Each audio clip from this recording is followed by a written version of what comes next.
చేసేటప్పుడు నాయకులు కార్యకర్తలు ఎలా తపన పడతారు, ఎలాంటి ఇబ్బందులు పడతారనే విషయం ఆయనకి అవగాహన లేదు. ప్రజల గురించి ప్రజల మధ్యలో తిరిగి ఉంటే ఆయనకు బాధలు తెలుస్తాయి. 2014-19 మధ్యలో అధికారంలో ఉన్నాడు. కార్లలో ముందు ఒక 5 కార్లు, వెనకాల ఒక 5 కార్లు, చుట్టూరు ఒక 100 మంది ఎస్కార్ట్స్తో తిరిగిన పరిస్థితి. మళ్ళీ 5 సంవత్సరాలు కనిపించినాడా మీకు తెలుసు కదా. మరి ఈ రోజు 2024-29 మధ్యలో మళ్ళీ అధికారం వచ్చింది, మళ్ళీ కనిపిస్తా ఉన్నాడు. ప్రజల మధ్యలో తిరగాల, ఎప్పుడైనా కూడా ప్రజల బాధలు తెలుసుకోవాలా. అవి తెలిసినోడు కాదు నారాయణ గారు. అందుకని ఈ విధంగా ప్రవర్తిస్తున్నారు. ప్రజలు బుద్ధి చెప్పే రోజు దగ్గరలోనే ఉంది.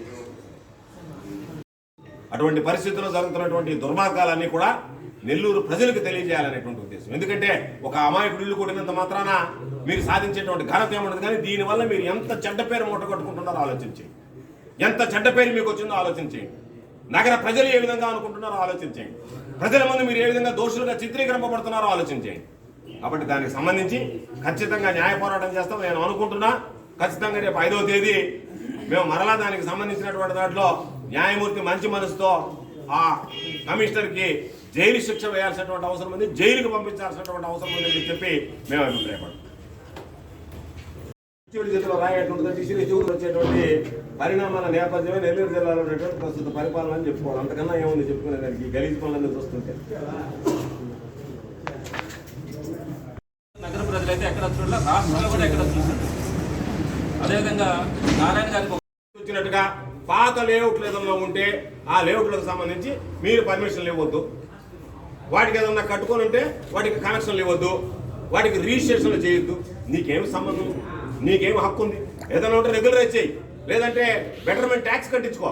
వాళ్ళకి పర్మిషన్ ఎవడో పేదవాడు కొనుక్కుంటే ఎవడో పాపం ధనవంతుడుగా ఉన్నటువంటి వాడు అమ్మి డబ్బులు చేసుకుని వెళ్ళిపోతే ఆ రోజు వాళ్ళకి నువ్వు అంటగాగి వాళ్ళకి ఒత్తాసు పలికి ఈ రోజు పాపం కొనుక్కున్నటువంటి వాడు పేదలు నిరుపేదలు ఒక ఇల్లు అంతా కష్టపడి కట్టుకుంటాడు మనిషి. ఈరోజు నువ్వు పోయి ఒక అరగంటలో కూర్చోవే దారిని పోయేటువంటి సామాన్యుడు కడుపు మంటుంది. పాపం బాలకృష్ణ ఇల్లు చూస్తే దారిని వెళ్ళేటువంటి సామాన్యుడు వెళ్తే ఆగి అయ్యో ఇంత నేరమా ఇంత ఘోరమా అన్నట్టుగా అనిపించేటువంటి పరిస్థితి ఏర్పడింది. దేనికి? ఎంత కష్టపడితే ఆ కుటుంబం ఆ ఇల్లు నిర్మించుకోగలిగింది. దాన్ని తీసుకెళ్ళి ఈరోజు నువ్వు కూలగొట్టడానికి నీకు 1 గంట సమయం పట్టింది.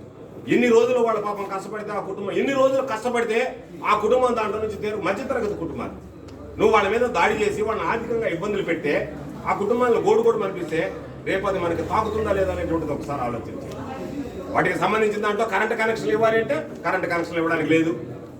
కట్టుకున్నటువంటి ఇళ్ళు కట్టుకున్నటువంటి వాళ్ళు కొలతలేస్తారా?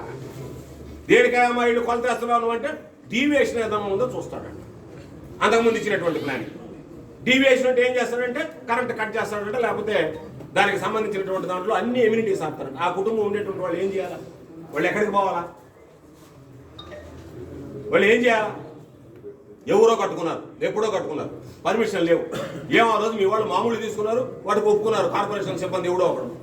ఈ రోజు వాళ్ళని పంపించి ఆ ఇల్లు ఉండేటువంటి వాళ్ళని నేను డెమాలిష్ చేస్తాను, ఆయనకి పర్మిషన్ లేదు అంటే ఆ కుటుంబం ఏం కావాలి?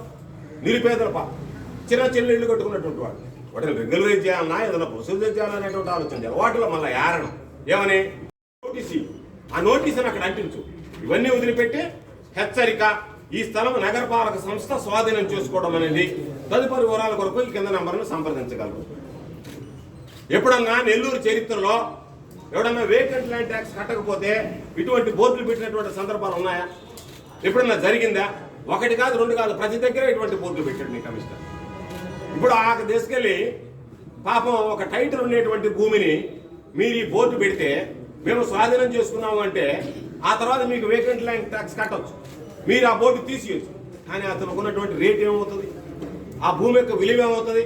ఓఎమ్మా ఇది డిస్ప్యూట్లో ఉంది, ఒకసారి కార్పొరేషన్ నుంచి బోర్డు పెట్టారు దీనికి, కాబట్టి దీన్ని కొనొద్దు అని చెప్పి అవసరాలకు అమ్ముకోవాలన్నా సరే అమ్ముకోలేనటువంటి దీనస్థితికి ఈరోజు పాపం నెల్లూరు నగర ప్రజలు అలాంటి పరిస్థితి ఏర్పడింది. ఇవన్నీ ఎన్నడూ చూడనటువంటి ఘోరాలు, నేరాలు. అదేవిధంగా ఈరోజు ఎవడన్నా లేవు 2014 నుంచి 2019 దాకా నువ్వు మున్సిపల్ మంత్రిగా వెలగబెట్టలేదా?